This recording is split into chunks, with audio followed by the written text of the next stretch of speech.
করলো কেন্দ্রীয় স্বরাষ্ট্র মন্ত্রক সিএ সংক্রান্ত আবেদন পর্যালোচনার জন্য এবার বিশেষ কমিটি গঠন করলো কেন্দ্রীয় স্বরাষ্ট্র মন্ত্রক। দেখুন, এই উদ্যোগকে সাধুবাদ জানাই এবং আমি কেন্দ্রীয় স্বরাষ্ট্রমন্ত্রী মাননীয় অমিত শাহজিকে অনুরোধ করব যত শীঘ্র সম্ভব সিএতে যারা অ্যাপ্লিকেশন করেছে তাদেরকে যেন দ্রুততার সাথে সহানুভূতির সাথে বিচার করে তাদেরকে নাগরিকত্ব দেওয়ার ব্যবস্থা করা হয়। শিক্ষামন্ত্রী প্রাপ্ত এলাকাগুলোতে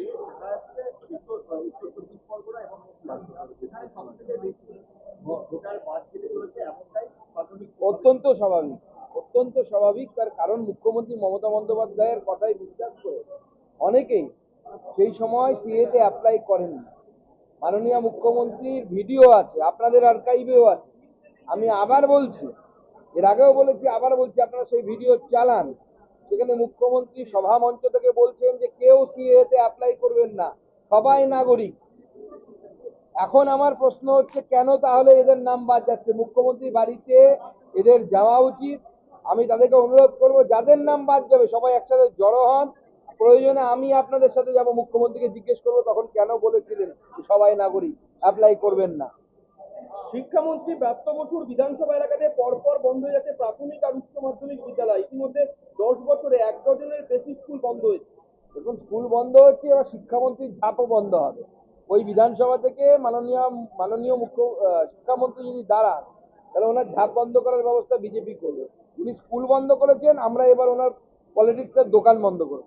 প্রাক্তন শিক্ষামন্ত্রী প্রাক্তন শিল্পমন্ত্রী পার্থ চট্টোপাধ্যায় বলছেন ভাতা নয় কর্মসংস্থানই হওয়া উচিত মূল লক্ষ্য। মানে ভূতের মুখে রাম নাম, ওরকমই কিছু একটা হবে। ভূতের মুখে রাম নাম বলবেন না বিলম্বে বোধোদয়, যেটা আপনারা ঠিক করুন, না সন্ধ্যায় সাজের ফুল লাগিয়ে একটা সিনেমা ছিল উত্তম কুমারের, সেটাও হতে পারে। সেই পার্থ চট্টোপাধ্যায় আজকে ঘুরলেন তার যে বিধানসভা এলাকা এবং সেখানে তিনি দলের পক্ষ থেকে নিজে কথা বলতে গিয়েছিলেন। তিনি বললেন রাস্তায় বেশ কিছু বাম্পার দেওয়া হয়েছে, সেটা আমি যতটা ঢুকবো ভেবেছিলাম আমি ঢুকতে পারলাম। জলচাকরি রাস্তায় বাম্পার দেখতে। দেখুন, এখন উনি অনেক কিছু দেখবেন।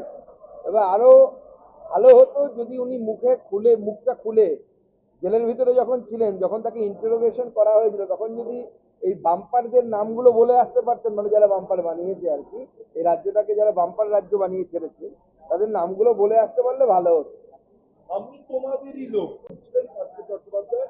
তাকে প্রথম জিজ্ঞেস করতে তিনি বললেন আমি যাচ্ছি শুধু এলাকায় বোঝাতে আমি তোমাদেরই।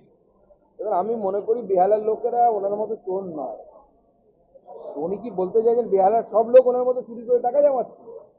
আমরা এটা তীব্র প্রতিবাদ করছি। বেহালার লোক অত্যন্ত ভালো, সৎ এবং তারা রাষ্ট্রপ্রেমী, দেশপ্রেমী মানুষ।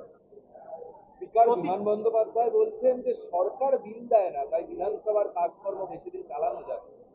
তো এর থেকে দুর্ভাগ্যের কি আছে যে যিনি সেই স্পিকার, যিনি আমাদের রাজ্য বিধানসভাকে পার্টি অফিসে পরিণত করেছে। পার্টি অফিস এই সূত্রে বলছি যে দল বদলও সেখানে পতাকা ধরে, পার্টির পতাকা ধরে হয়।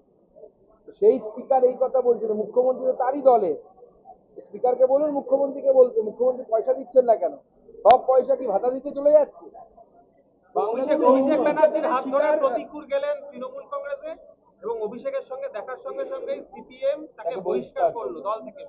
প্রতিকুর অনেকদিন থেকে কথা চলছিল, আমার কাছে যা খবর, আমি একদিন মিডিয়াতে বলিনি, ডায়মন্ড হারবারের একজন পুলিশ অফিসারের মাধ্যমে যখন প্রতিকুর প্রথম দাঁড়ায় ওখানে, তখন থেকেই প্রতিকুর রহমানের সাথে তৃণমূল কংগ্রেসের যোগাযোগ ছিল বলে অভিযোগ এসেছে। আমার কাছেও সেই ধরনের বিশেষ সূত্র থেকে খবর এসেছে। বাংলাদেশে হিন্দু নির্যাতনের শিকার হয়েছিলেন সুব্রত মণ্ডল, খুলনার বাসিন্দা। 1.5 বছর পশ্চিমবঙ্গে জেল কেটেছেন এবং তার অভিযোগ যে মুসলিমদের ছেড়ে দিলেও হিন্দুদের আটকে রেখেছিল তৃণমূল সরকার। তো বরাবর তৃণমূল সরকার তো বরাবরই এই কাজ করছে।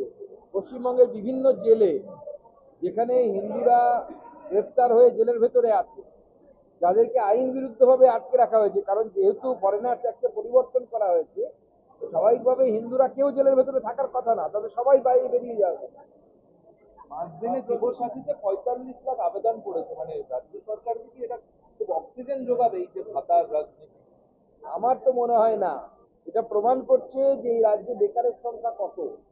আমি এই বেকার যুবক কুল বা যুবতীদেরকে বলবো যে আপনারা ভাতা নিন, আর যারা ভাতার লাইনে আপনাদেরকে দাঁড়াতে বাধ্য করছে তাদের পরিবারের লোককে আগামী দিনে রাজনৈতিকভাবে ভাতার লাইনে দাঁড় করা হবে। পরিবর্তন যাত্রা আপনারা